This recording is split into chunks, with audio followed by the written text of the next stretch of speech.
Doctora Alejandra Trejo, ella es profesora del Centro de Estudios Demográficos, Urbanos y Ambientales del Colegio de México, además de especialista en economía urbana y estudios metropolitanos. Bienvenida, doctora. Gracias, Tania, por la invitación y buenas tardes a toda tu audiencia. Doctora, ¿qué estamos haciendo mal como para que sea tan complejo viajar en transporte público? Y bueno, para que se dé, por supuesto, preferencia al vehículo particular, que además pues nos genera tremendos caos, pues complejidades para llegar a distancias cortas, porque bueno, pues el tránsito de todos los días aquí en la capital del país, ¿no? Sí, mira, en respuesta a una alta demanda de transporte que se deriva de por sí de la concentración poblacional en la Ciudad de México y además la expansión urbana a municipios del Estado de México, incluso Hidalgo, en realidad el sistema en la Ciudad de México tiene el mayor número de sistemas de transporte, digamos, ¿no? Ya comentaban que está el metro, el metrobús, están los trenes eléctricos, está el RTP, está el tren suburbano para la gente que tiene que ir de las periferias, ir y venir de las periferias.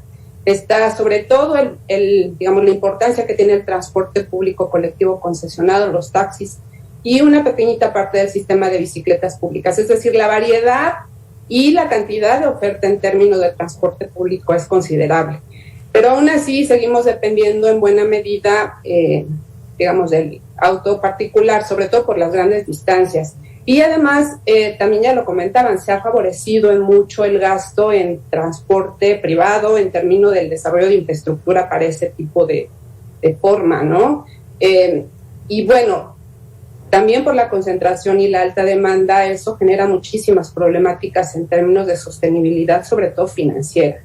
O sea, vale decir que de estos sistemas hay, digamos, esquemas combinados. Hay algunos que son directamente provistos por la Ciudad de México, hay otros que están concesionados como el sistema de, digamos, el transporte colectivo de combis, microbuses. Están, digamos, esquemas que son público-privado en parte porque está el metrobús, que no depende completamente de la Ciudad de México en términos de la provisión, sí de la regulación, pero no en términos de la provisión. Entonces tenemos un panorama, yo diría que bastante complejo, porque de hecho este tema y el del agua son los temas críticos a atender por parte de la ciudad, y si no se hace algo pronto con respecto a estos dos temas, y sobre todo transporte, yo creo que podríamos tener una crisis en términos de movilidad muy importante.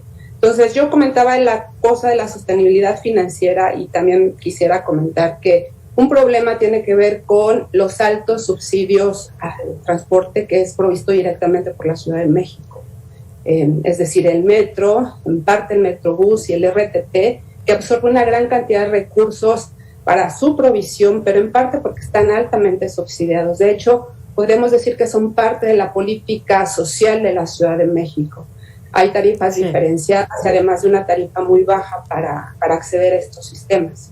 Sí, doctora, si bien dice con gran razón que la oferta en transporte pues es amplia aquí en la capital del país, ¿qué está faltando? Está faltando incrementarle recursos al metro, a la diversidad de transporte público, pues para darnos abasto, porque bueno, simplemente hay que recordar esas tremendas imágenes de Pantitlán, bueno, donde no cabe ni un clavo. Lamentablemente, pues esas son escenas que se viven todos los días, que lo tienen que enfrentar pues quienes no les queda más que utilizar pues este medio de transporte, por ejemplo, ¿no? Por poner un solo ejemplo.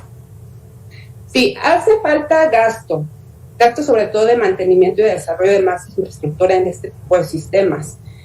Yo no sé qué tan sostenible sería, por ejemplo, líneas adicionales de metro, ¿no? Ya vimos recientemente una experiencia con un proyecto que se hizo pensado a muy largo plazo para atender zonas que no estaban atendidas, pero con todo lo que implicó el hacerlo de manera,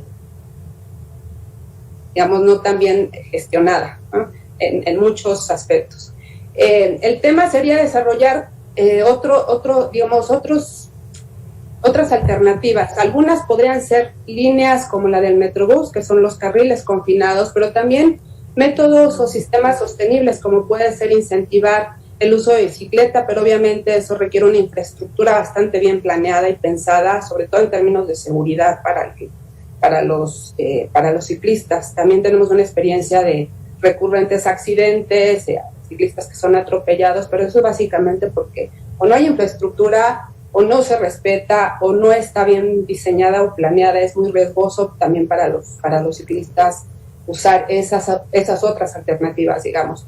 Y eso también es complicado pues para la gente que tiene que recorrer largas distancias. Entonces yo creo que habría que pensar esquemas también en términos o visto de qué forma poder atender distintos tipos de demanda, ¿no? De distancias largas, ¿no? Para atender municipios, sí, incluso en el Estado de México, pero también estos viajes cortos que tú decías que a veces son problemáticos y que uno recurre al auto, pero que pudieran ser a través de bicicleta y en ciudades, digamos, europeas o más desarrolladas en términos urbanos, pues hay estos otros tipos de movilidad, como se le llaman monomóviles, que son o bicicletas eléctricas o otro tipo de sistema eléctrico para transporte individual, ¿no?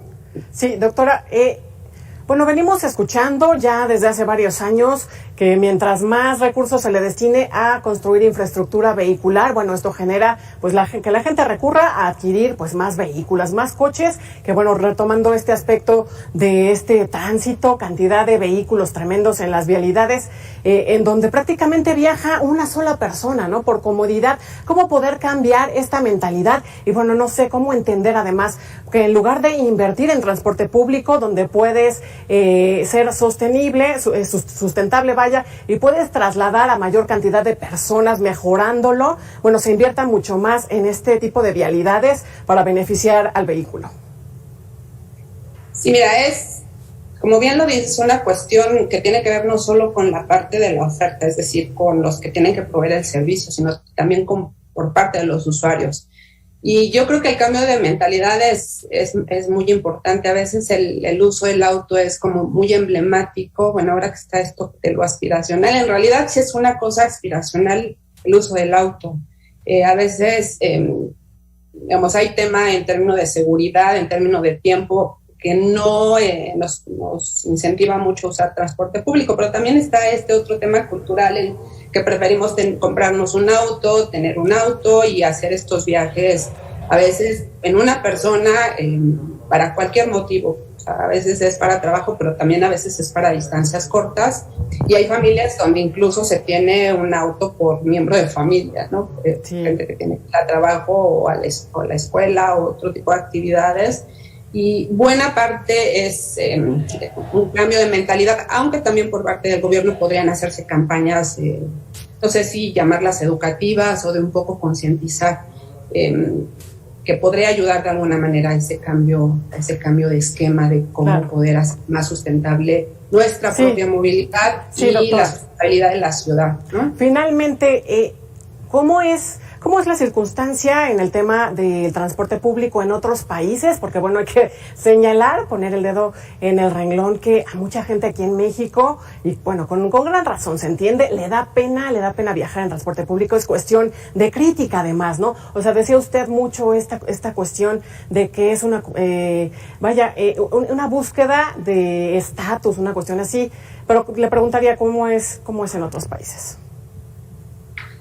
En parte eso es una educación a veces de esta visión de sostenibilidad o ambiental o en términos urbanos. Pero también es cierto que, hablaba de esta cosa de tener el estatus de poseer un auto, pero también está no podemos negar que existe un problema de seguridad, un problema que tiene que ver con las condiciones del transporte público en términos de que a veces no existe la capacidad, es decir, las unidades van muy llenas, uno tiene que esperar mucho tiempo y eso tampoco incentiva que uno pueda usarlo. Entonces, yo lo llamaría una dignificación del transporte público, es lo que nos hace falta, porque también está, por ejemplo, la seguridad para las mujeres.